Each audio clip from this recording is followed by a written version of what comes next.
When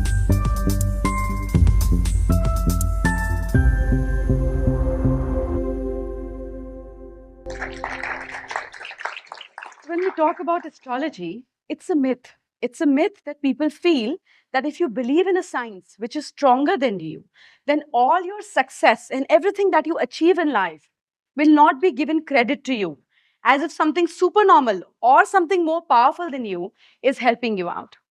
Again, I would ask that question that most of us in today's time use an app like a weather app on phone. It's inbuilt in your phone. Now, when you use a weather app and you're traveling to a new place and you know it's going to rain tomorrow, or it's sunny there, or it's going to be very windy there, do you feel very weak when you have that information? I don't think any one of you have that feeling, because information is always powerful. What you do with that information is up to you. Similarly, it happens with astrology also. It just works like a weather app in your life. If you know that this is the time when you should not mess with your boss, this is the time when you should stay calm, this is the time when things will not be too supportive towards you.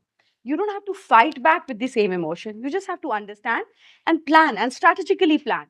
It is just a way, a medium to help every one of us. But how did this originated? Is it really a science or what exactly it is? Let's go back towards 1000 to 1500 BC. This is the time when Rig Vedas were into writing up. I mean, everything was written about Rig Veda. So, basis of astrology comes from the oldest written Sanskrit text that we have, which is Rig Veda.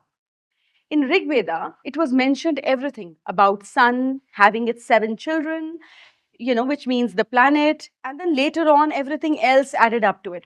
It also spoke about at that point, we're talking about thousands of years back, that the up there sky is divided into a circle, a chakra, which is has 360 spokes. It had the calculations number 12, 36, 48, 72, and hence going further.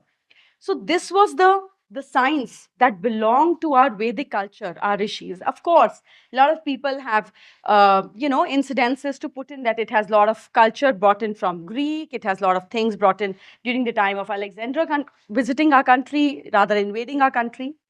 But the point is that Rig Veda clearly states that the astrology or the purpose of astrology was not for a common person.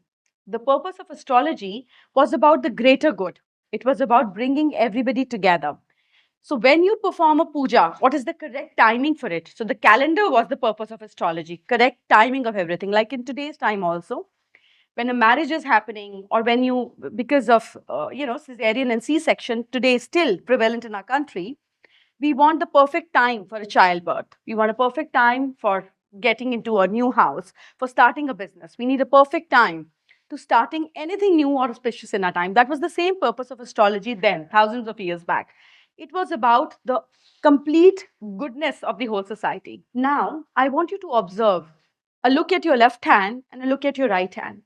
Just pick up any line and notice the smaller lines on the bigger line. None of your hand, I mean, any one of you out there in the world, even twins born at the same time. Now, people have questions that when we talk about astrology, what about the twins who are born at the same time, same place, same mother? How can they have different destinies? Astrology now, in today's time, slowly traveling through Rig Veda, has come to a point of personal astrology because it is based on your date of birth, your time of birth, and your place of birth. But that's not the complete thing. Years back, when they were talking about astrology, it was only meant for rulers. It was only meant for kings.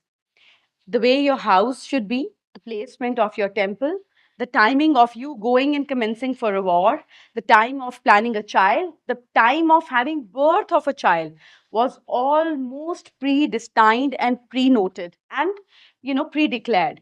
Other than that, at that point of time, people were not just using astrology, they were using and checking palmistry, numerology, the numbers. Everything was combined together, which is segregated now.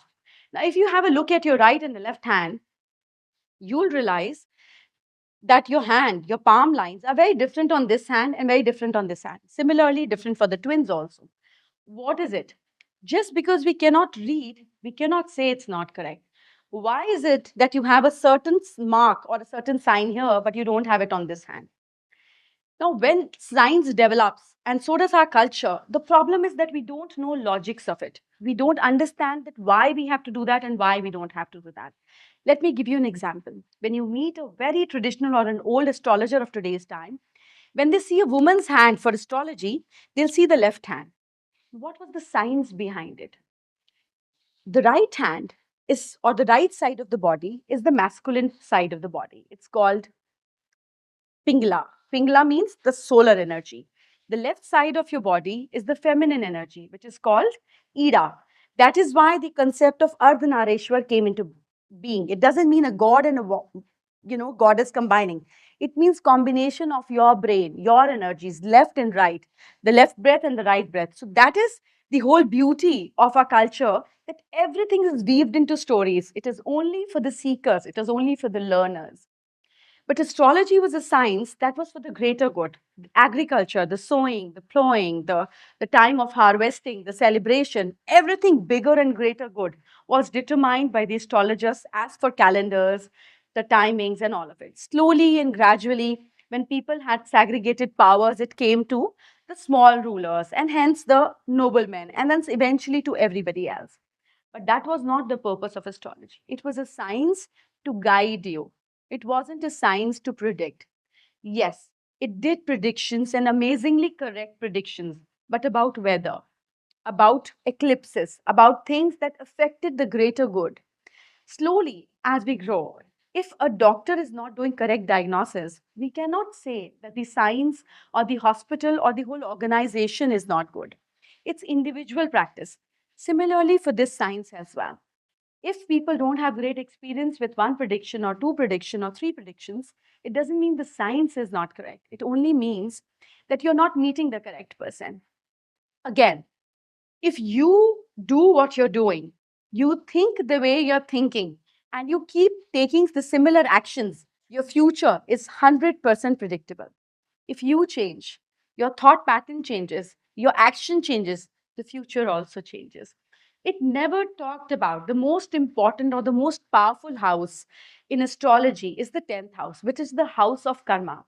Even a science like that, at that point of time, thousands of years back, believed in something that your actions determine your future. They are just guiding tools which helped you to plan in a better way, which makes you understand that what is the right time to take correct action. But it is a whole science. It cannot be divided into just one part. Numbers being separate, palms being separate, face being separate, and astrology being separate, and even your house being separate. You want it or you don't want it. Your house, the hostel, the room, the bed, the side table, the office, anything that you are personally using is extension of your mind. When you go to a store, you look at 10 things, you pick up one. This is part of your subconscious, which is deciding what you're liking and what you have to pick. Similarly, anything which is determining what you like can also determine what course of actions you're going to take in future. Let me tell you an interesting part of astrology. In astrology, when people come, they match the charts for the boy and the girl to see if their horoscopes are matching, how their compatibility for future is going to be. People do that for business partnerships also, marriage partnerships also, for long term friendships also. But when you look at that, there is also another aspect in astrology which divides the behavior or the transaction part of a person into three ways. They call it Devgan, they call it Manushyagan, and Rakshasgan. Devgan means the qualities of the deity or the god, the qualities of human, Manushyagan. The qualities, I will not say devil, but I would say, well, that's the closest word I can bring it to my mind right now, but the qualities of a devil. Now, that's not something negative. They say when a person does a transaction in life or in business, it can be understood by three ways. We say this person is giver. Like in astrology, lot of rituals are related and connected to trees. They call tree or nature as God because it gives you. A bigger tree out there outside your home doesn't ask you, give me water, put some soil, put some fertilizers, nothing. It just grows, gives you oxygen, flowers, it gives you beauty, it gives you fruits, it gives you whatever it is capable of giving. It gives. Similarly, some human beings also have this nature of being a giver. They give you respite of what you're giving it to them. The second category of people is human category of people, Manushyagan, which means the first transaction we as humans did when we were into the society or even during cave civilization was transactional. You give me loaf of meat and I'll do this extra service for you. So anything which makes a person transactional is the human quality of it. Then the third one, which they call as Rakshasgan, which doesn't make you a devil, but it only means I am the receiver here. I want this. What I want to give you is not the communication or topic of discussion. Like we feel sometimes people just take so much from us, they don't give back to us. So when you understand the broader prospect of it, you know how to go about it. Similarly, another science of astrology was Samudrik Shastra, where the features of your face, your handwriting, your palm, your prints, everything about what you do, what you choose, and what you select also talks about you. So, this holistic science was about knowing the other person, having little supreme edge of knowing and extra knowledge about the other person, and then using it for your own benefit without probably disturbing the other person's existence. So, this science is very, very old. Thankfully, we are born in a country where we have rejoiced over it. But as I say, it is not to predict about you, it is to guide you, just like a weather app. If you can use it in the same wisdom, if you know it's going to rain tomorrow, you have to carry an umbrella. You don't have to wear your favorite white clothes and shoes because you know it's going to rain.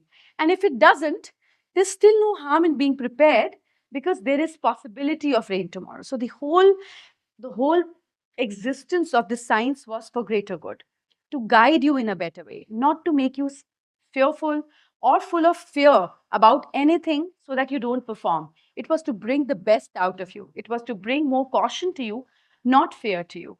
With respect to this science, to our country, to our Vedas, and to our culture that we should be very thankful and we should be very grateful that we're born in a rich heritage culture like this, and we rejoice at every moment.